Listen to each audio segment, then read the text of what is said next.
Hello fish fools, Jeff here. So this is my 10-gallon quarantine tank, and it was only a couple days ago when I last showed this in a video, and I mentioned how I was anxious to start moving the fish to their new permanent homes in community tanks. I thought everything, or all the fish in here, were looking good and healthy, and still for the most part they are, but since then I ran into a bit of a snag. So this morning I found one of the red tiger platies getting eaten by a snail as it was dead. That was unfortunate. But the remaining three do look good. So I did have two pairs, two males and two females, and if anything, I mean, it's unfortunate to have lost one, but if anything, the best case scenario to have lost one is that it was one of the males. So I still have a trio, one male and two females. So I mean, one male that can procreate with the two females and produce more babies than, say, if I lost one of the females and had two males, that would be less potential babies. So there's that.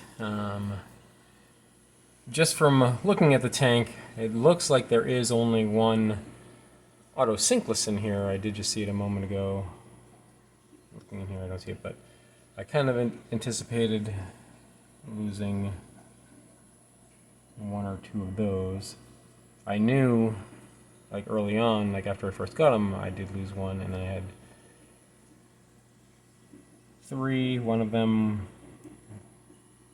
wasn't looking so good, but possibly could have the only one left. But the other thing is this male Sailfin molly right here. Its right eye looks good, but the left eye, see if it turns here, is bulging, and that might be Popeye. I mean, the only thing I know about any fish diseases, if an eye is swollen like that, or like Popeye is a bacterial fish disease, so perhaps that's what it has. So now, that being the case, I'll be leaving the fish in here longer than I was about to start moving them to new homes. But now I'm going to do a further treatment.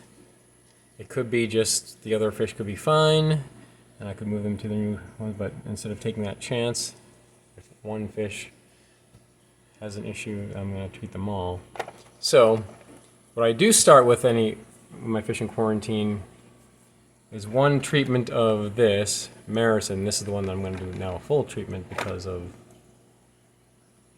that Sailfin molly's potential Popeye bacterial infection. But I would do just one packet, one dose, like a full treatment. I'm not going to read the whole instructions here, but a full treatment is 5 packets, one packet a day for 5 days to treat various bacterial infections. But I would only do one in quarantine just as kind of a preventative maintenance before moving to other tanks if they look good. But then this is part of it, just noticing this. Now it's going to convince me to do a full treatment. I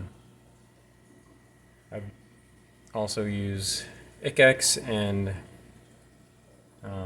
General Cure, ICX for ick and General Cure for internal parasites. So I did one treatment, one dose of each of those, and everything looks good there. In the past, I had some rummy nose tetras in quarantine that had ick, and then I had to do a full ick treatment before moving fish out of quarantine. But yeah, so now I'm going to start doing that. I do think I am still going to move the red tiger platies before doing the full treatment, because they will be going to a 10-gallon tank pretty much for just themselves. There's Neocaridina shrimp in that tank that they're going to be going to. There's a couple pygmy corridors, and it currently has a few guppies, or guppy on the hybrids, but I'm planning on moving those guppy hybrids out so they could have a tank for themselves, because I wanted to breed a bunch of those. So, I mean, if anything, I'm not going to be moving them to a community tank like I am the rest of them that could contaminate the entire community tank. So I am still going to move those, so if necessary, if there's any issues there, I can treat them in their own 10-gallon tank if I need to. If not, then hopefully they can just stop popping out some babies pretty quick. And there's also the possibility that there could be some fry in here right now with all this Java moss. The last group of quarantine fish I had in here had some platies, and there were some platy fry, and they're still in here. Now they wouldn't be fry anymore. Not seeing any of those in the open, but I did see one earlier today.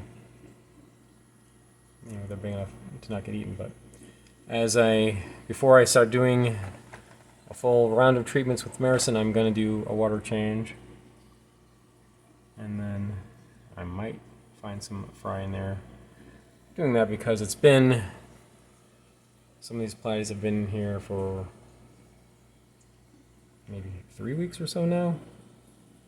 It's been almost 2 weeks since I added the initial dose of medications, and I got some of the fish a week before that. So yeah, and that's, if they were already, some of them, if they were already pregnant, they could have had some babies already. Either the platies or the mollies, but yeah, so that's what's up with that. But the black mollies still look good. You know, last time I tried black mollies, this being the second try, they were sickly, and I had to continue treatment with Maracyn with them, or whether it was Maracyn or erythromycin, whichever I had at the time, with the same purpose of treating bacterial infections. But these ones look good.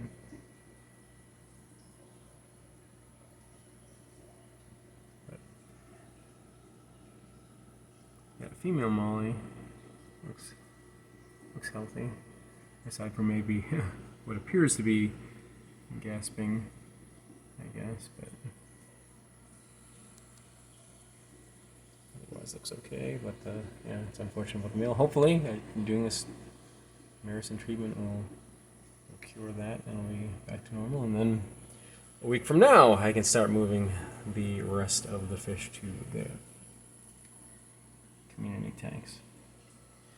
All right, so that's what's going on with that. So unfortunately, moving